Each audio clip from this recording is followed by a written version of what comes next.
Chapter 2, Song of the Lark. Finally getting back to this book. Story so far. Dr. Archie was in his office and just about to snip a little drinky poo when a preacher, Kronberg, whose wife was having her 7th child, I believe, approached him in his office and beckoned him to his house. Well, it turns out that the big story here is not the 7th child, because that's very routine, but the fact that one of the children was very, very sick, and Kronberg didn't seem to notice. And Dr. Archie and this very sick child have a certain bond that will need to be explored in this next chapter. Chapter 2. For the next 4 days, it seemed to Dr. Archie that his patient might slip through his hands, do what he might. But she did not. On the contrary, after that she recovered very rapidly. As her father remarked, she must have inherited the constitution which he was never tired of admiring in her mother. One afternoon, when her new brother was a week old, the doctor found Thea very comfortable and happy in her bed in the parlor. The sunlight was pouring in over her shoulders. The baby was asleep on a pillow in a big rocking chair beside her. Whenever he stirred, she put out her hand and rocked him. Nothing of him was visible but a flushed, puffy forehead and an uncompromisingly big, bald cranium. The door into her mother's room stood open, and Mrs. Kronberg was sitting up in bed darning stockings. She was a short, stalwart woman with a short neck and a determined-looking head. Her skin was very fair, her face calm and unwrinkled, and her yellow hair, braided down her back as she lay in bed, still looked like a girl's. She was a woman whom Dr. Archie respected, active, practical, unruffled, good-humored, but determined, exactly the sort of woman to take care of a flighty preacher. She had brought her husband some property, too, 1/4 of her father's broad acres in Nebraska, but this she kept in her own name.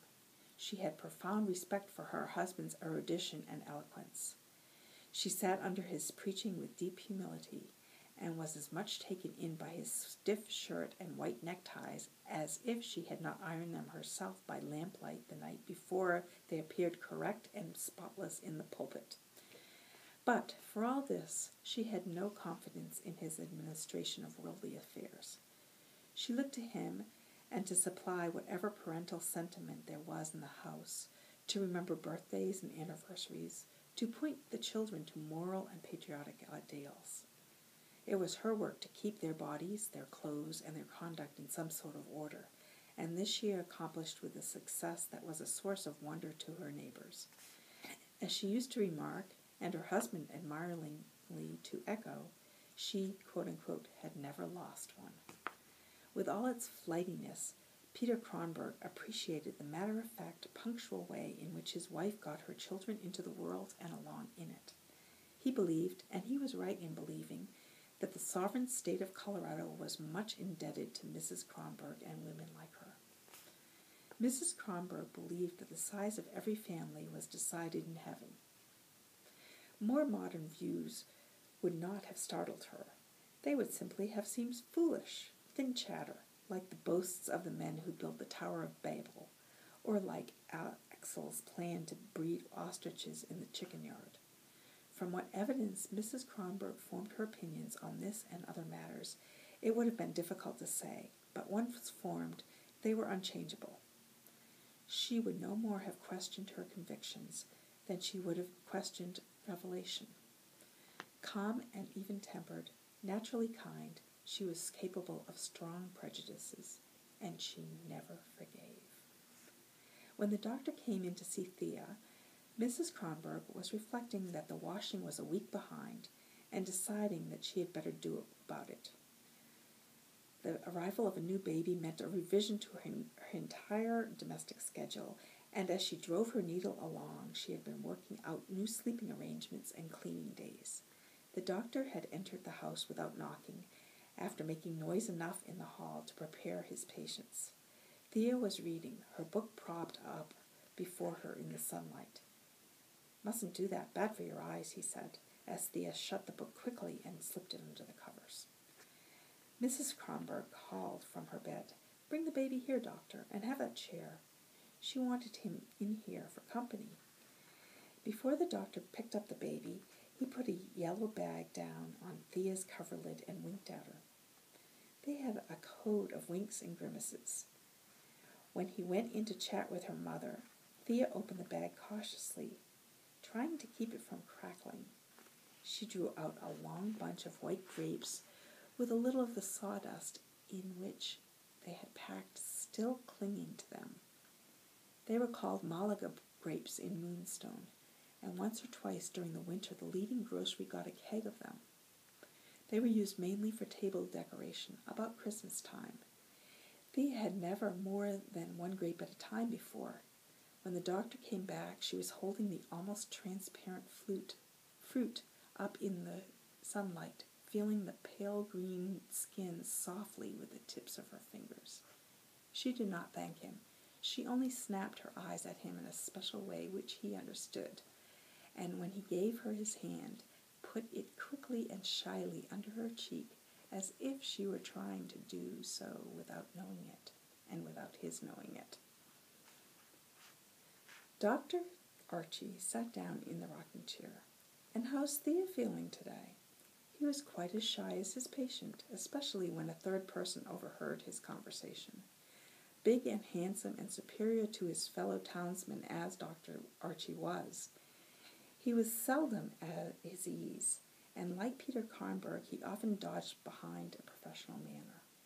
There was sometimes a contradiction of embarrassment and self-consciousness all over his big body, which made him awkward, likely to stumble, to kick up rugs, or to knock over chairs. If anything was very sick, he forgot himself, but he had a clumsy touch in convalescent gossip. Thea curled up on her side and looked at him with pleasure. "All right, I like to be sick. I have more fun than other times." "How's that?" "I don't have to go to school, and I don't have to practice. I can read all I want to and have good things." She patted the grapes. "I had lots of fun that time I mashed my finger and wouldn't let Professor Wunsch make me practice. Only I had to do left hand even then. I think that was mean." The doctor took her hand and examined the forefinger, where the nail had grown back a little crooked. "You mustn't trim it down close at the corner there, and then it will grow straight. You won't want it crooked when you're a big girl and wear rings and have sweethearts." She made a mocking little face at him and looked at his new scarf pin. "That's the prettiest one you ever had. I wish you'd stay a long while and let me look at it. What is it?" Dr. Archie laughed. "It's an opal. Spanish Johnny brought it for me from Chihuahua in his shoe. I had it set in Denver, and I wore it today for your benefit." Thea had a curious passion for jewelry. She wanted every shining stone she saw, and in summer she was always going off into the sand hills to hunt for crystals and agates and bits of pink chalcedony. She had 2 cigar boxes full of stones that she had found or traded for, and she imagined that they were of enormous value. She was always planning how she would have them set. "What are you reading?" The doctor reached under the covers and pulled out a book of Byron's poems. "Do you like this?" She looked confused, turning over a few pages rapidly, and pointed to "My Native Land, Good Night." "That," she said sheepishly. "How about Maid of Athens?" She blushed and looked at him suspiciously. "I like There Was a Second of Revelry," she muttered. The doctor laughed and closed the book. It was clumsily bound in padded leather and had been presented to the Reverend Peter Kronberg by his Sunday school class as an ornament for his parlor table.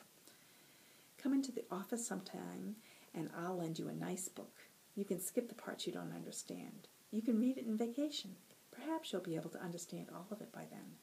Thea frowned and looked fretfully toward the piano. "In vacation, I have to practice 4 hours every day, and then there'll be Thor to take care of." She pronounced it Tor. Thor. Oh, you've named the baby Thor, exclaimed the doctor.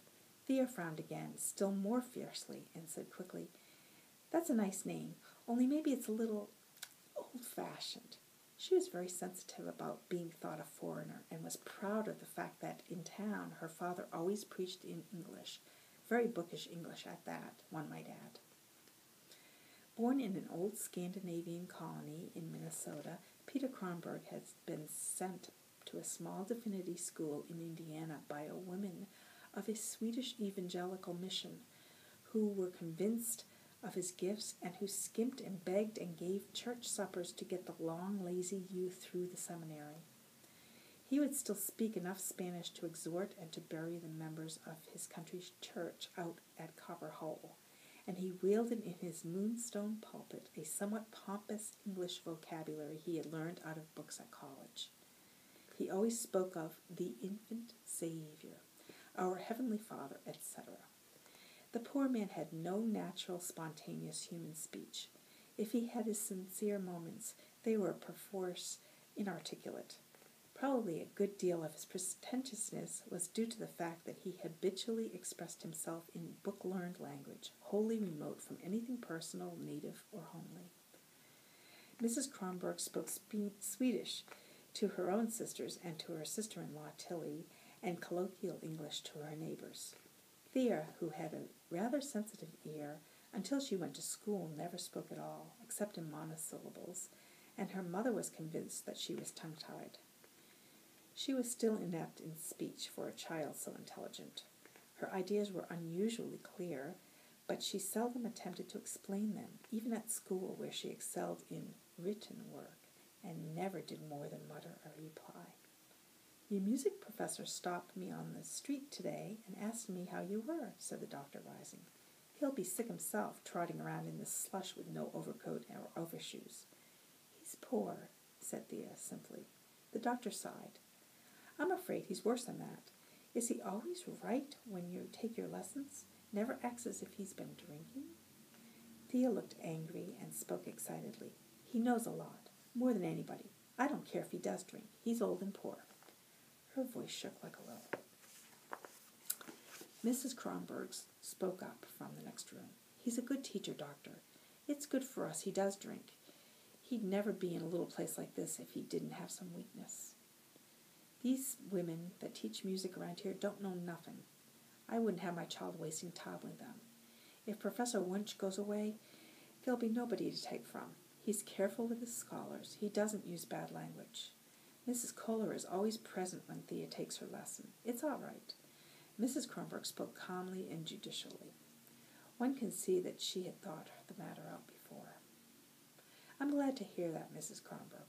I wish we could get the old man off his bottle and keep him tidy. Do you suppose if I gave you an old overcoat, you could get him to wear it? The doctor went to the bedroom door, and Mrs. Kronberg looked up from her darning. Why, yes.